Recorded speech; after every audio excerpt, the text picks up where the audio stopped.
Balik po naman tayo dito mga ka-native sa ating programas, no? Dito po sa ating short videos, no? Para po sa ating programa dito po sa The Philippine Native Chicken mga ka-native. No? Isa kasi ito sa mga ginagawa natin, no? Na kung saan po because of the limited time that we have, no? Na medyo mahirapan po tayo, no? To do what I call the live stream program. Ito na ginagawa natin mga ka-native. Yung ko bakit that this is only a 15 minutes video na kung saan po padagdag kaalaman, no? Sa ating mga ka-native niya kung saan makayong bahagi ng Pilipinas. No? Aside from what we call the regular program that we have, no, every Wednesday and Friday, no, ito naman po ang ating short video, no, para po sa ating mga ka-native. Now, ang pagtalakay natin ngayong gabi naman is in terms sa ating mga ka-native na medyo malayo po dito sa Central Philippine University at saka medyo may bastanteng supply, no, ng whole corn, no. Ito mga ka-native kasi event sa ating mga tawag natin is mga village feed mill na nahirapan na kayo mag-source out ng inyong mga material. No, alam niyo kasi naranasan din namin yung mga ka-native. Yung kung bakit na ginagawa namin sa ngayon para at least makatulong po sa inyo, no, we find means, no, para at least no, pag-aan ang trabaho ninyo. No, basta ang importante dito mga ka-native is makita ninyo na kung saan po bastante po ang whole corn sa lugar po niyo. Ibig sabihin po hindi crack corn. Kasi pag crack corn kasi mga ka-native, magiging problema natin, no, medyo may kamahala na because it is a process one. Now, ano ba ang CPU base mix? No? Slide please. Ang CPU base mix feeds po, no, alam niyo kasi mga ka-native, we developed this one, no, because na marami kasi sa ating mga nag-alaga na manok, marami din sa mga nag-mix ng nag-home mix ration. Sabi dok, medyo mahirapan po kami maghanap-hanap. There are a lot of formulation na makikita po namin, no, on the net. Ang problema namin dok, no, saan-saan bahagi maghanap. Minsan, mas makamura ka pa, bumili ka na lang ng process or ready to feed dan yung isa na kung saan, no, kailangan mo pang maghanap-hanap kung saan ang source out nyo. Yung kung bakit ito mga ka-native sa ating programa, ang ginawa po natin, we have developed what they call the base mix. Ang makikita nyo ngayon, no, sa ating slide, no, is that ang CPU chick booster base mix speed and then the breeder base mix speeds. Ang booster po, intended talaga yan sa mga sisiyo mga ka-native. Pero yung ating breeder naman po, intended naman yan na para po sa ating mga tandang at inahin. No, ginawa natin to kasi mga ka-native, may mga nagiging may problema kasi natin mga ka-native noon, no, lalo na sa bumibili kasi ng patoka. Sabi dok, sobrang mahal ng patoka. No, minsan pag i-compute mo na yung production cost mo, no, para bang lugi, no, and then ang problema naman namin, may mga mais sa paligid. No, ang bilihan naman ng mga traders sobrang mura naman, no. Ano bang pwede magawa namin dok? No, yung kung bakit that the research team at Central Philippine University sabi namin, no, can we do something na makatulong po sa ating mga ka-native sa buong Pilipinas, pag hindi po tayo makapasok, no, na kung saan po ready to feed na. Ang tabayanan po niya mga ka-native na our first expansion of the Philippine Native Chicken will be done diyan sa may Luzon area. Now, ang CPU base mix feeds po, ibig sabihin nito po, all the ingredient necessary to develop the CPU feeds are all there, except for one, mais. Alam niyo kasi mga ka-native, ang CPU feeds is a corn-based feeds. Marami kasi dito sa atin sa Pilipinas, no, ang nagtatanim ng mais. And then, ang masakit nito na mga kinatnan mga ka-native is that na during the harvest season, sobrang mura, and then marinig mo na lang, nag-stop buying ng mais kasi ang trader, ganito, ganyan yan. Eh, kung ganun din lang, hindi gawin natin, no, there is what we call the value adding of the corn na harvest natin. So, why not develop your own feeds? Kaya lang, nagiging malaking consideration palagi in the home mix ration na naranasan ko din yan noon, na hindi po pa tayo researcher, na kung saan po, tayo lang gumagawa ng patoka para sa ayop natin. Akala ko, nakatipid ka din lang. Ang problema mo naman, no, ang reaction ng katawan, no, ng alagang hayop mo. Hindi mahirap mag-formulate ng patoka na pero ang problema mo ang reaksyon ng katawan ng inyong alagang hayop. Will it be good for them? No, kaya nila na pag natuka nila yan, ano kayang kainatnan, maganda kaya paglaki nila, o di kaya baka mahina. And like what happened to what I'm doing then. Talagang kung lumaki, nag-compute mo na, no, ang tipid mo sa patoka, no, bawi naman sa number of days na na-extend ng hayop doon sa pabahay niya, o di kaya, no, ang mortality, because not all of the necessary nutrients required by the animal na can be taken from what you have formulated. Yung kung bakit dito sa CPU ginawa namin, no, why not do it? No, para mas mapagaan ang trabaho ninyo, mais na dagdag ninyo. Alam ko ng mais hindi mahirap i-source out. Ili ngayon ko sabihin natin, maghanap ka kaya ng, for example, no, maghanap ka kaya ng memang maliliit kasi ng ingredient, vitamina, no, sa kapiling kumuha, mga mineral na yan. Alam niyo mga native dito sa CPU, na naala namin to those or sa palagi sabi sa akin, Dok, bakit hindi kayo gumagamit ng probiotics? Alam niyo mga native, pag hindi na maganda ang paggawa ng probiotics, ang ginagawa po ninyo, kayo po ang dumadala ng sakit sa inyong mga manukan. Yung po bakit sabi ko is that hindi ganon din lang, huwag na lang muna. And that is why that kung makita nyo palagi sa aming ginagawa dito, we are not using probiotics but we are using what they call the phytobiotics or what they call the phytopedicines. Bakit? Plant extract kasi yan.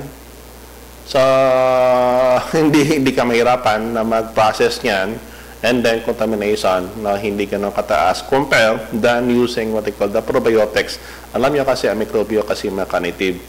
The right microorganism, if it will landed in the right place, it will be beneficial. However, pag ang mikrobyo na yan, native, dumami yan, and it will landed na to other part of the system, magiging pathogenic yan native.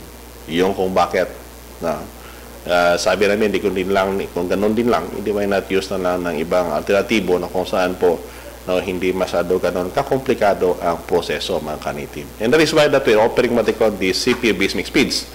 Alam nyo kasi mga native sa mga medyo malayo-layo ang lugar, no, ang kailangan mo lang ng CPU base mix feeds po is only 30 kilograms. No, ibig sabihin po, no, gagawa po kayo ng sabihin natin about mga 100 kilogram, no, ang gawin mo na lang, no, have it be, sabihin mo na mista na, no, nandito pala ako sa may Cagayan de Oro, o di kaya sa may General Santos o kaya sa Davao City, na malapit ting port sa amin dito, pwede mong padalhan mo ako ng base mix. Alam niyo kasi mga native that base mix that we have, now only 30 kilograms of it will be added to your 70 kilograms of whole corn. Ganyan po mga native. Na kung ang mais po sa inyo, pwede nyo pong bilhin ng 15 to 18 pesos po per kilo. Ang kinatnan po ng inyong finished product is only 25 to 26 pesos per kilo. Isipin nyo mga native kung ilang peso po ang nasave nyo. Lalo na pag ikaw na mismo ang nag-produce ng inyong mais. Yung kung bakit na sa ating mga kasi sa mga village feed milling na pinadalhan kasi ng Department of Agriculture, ganito kasi yung project na to about feed milling. Alam nyo mga native, ang pinaka magastos na bahagi sa feed formulation is the sourcing of the ingredient, lalo na ng micro ingredient.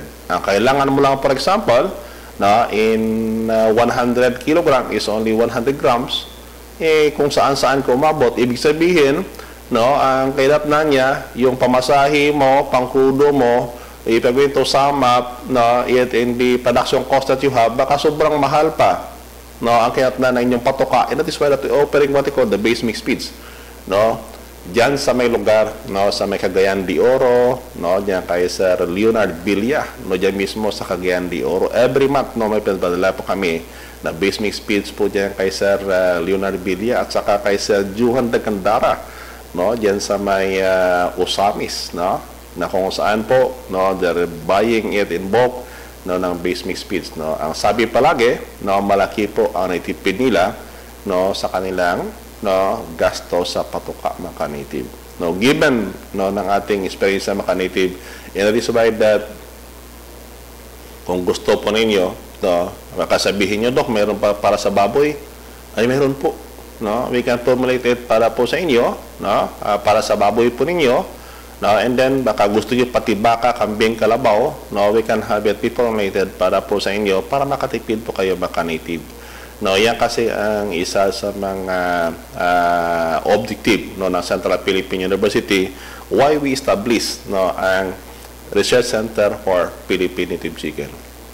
No, yan mga ka-native ang isa sa hindi nakita ng karamihan, that the native chicken industry by itself, no, this is one of the good source of income, no, and then ang isa pa doon, hindi lang sa income, no, to for our economic level of living, but even in the health of every individual. And that is why that the base mix feeds that we have, no, gaya ng sabi ko noon sa mga previous episode natin, no, it is already enriched with phytogenic additives, plant extracts and ka-native.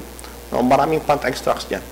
Now, alam nyo kasi ang sa ginagawa natin, if we're going to sum up all the ingredients that we're using, no, including the macro and micro ingredients in the feed formulation of CPU feeds, alam nyo, na it is more than 15, around 20, no, different feed stuff is being used, no, sa paggawa po ng CPU feeds. Alam nyo, na the more the variety na ng ating pinagamit na patoka, mas masarap na ang lasa ng karne ng ating mga alagang hayop. Lalo na pag hindi synthetic chemical ang ginagamit. Alam niyo mga ka-native, that is one of the advantage of Central Philippine University because ang CPOP is a research center. Na kung saan po, everything that we are doing here, no, it all passes, no, on the research. Science is always our basis dito po mga ka-native. No, yan kasi ang isa sa nakita namin dito at Central Philippine University na kung saan po, no, makatulong po sa bawat racer ng native chicken and other animals throughout the country. No, yung kung bakit mga ka-native, if you really want, no, basta malapit lang po kayo sa seaport, no, you can always contact Miss Dana. Sabihin nyo kay Miss Dana, pwede bang bumili ng base mix feeds? No, and we are extending always technical support. No, yung kung bakit na if you are purchasing our product, no, don't hesitate always to contact us. Why? Because we are always extending the possible help that we can extend sa inyo para matulungan po kayo na mas mapaganda pa natin ang pag-aalaga ng ating mga hayop dyan sa respective na lugar po ninyo. Na mas makamura po kayo maka-native. Sa community-based feed milling na siguro, no, nabigyan ng Department of Agriculture ng mga equipment, and then ang problema po ninyo is to source out material, pero marami ang mais po sa inyo. Hindi kayo sabihin nyo kay Miss Dana, marami dito ang soybean sa amin. Pwede bang gawin mo, maggawa ka na lang ng base mix na kung saan po ang posibleng ingrediente namin, no, is mais at saka yung suya dito na sa amin. That is how we customize, no, the base mix feeds. Alam nyo na mga ka-native. And that is what I call the truly commitment of Central Philippine University sa lahat nating mga researchers sa buong Pilipinas. Tandaan natin, there is always Central Philippine University na handang tumulong po sa inyo, even though that we are a private organization, a private institution, but still we are committed to help, na sa ating mga ka-native all throughout the country, even around the globe. Basta maabot lang po ng Philippine Native Chicken Digital TV, no, we are always here to help po sa inyo. So ulit, na ito po yung kaibigan na si Philippine Native Chicken, Doc James for short. Nakita naman tayo sa next episode ng ating programa dito po sa short videos natin, on the Philippine Native Chicken Digital TV. Magandang araw po sa ating lahat.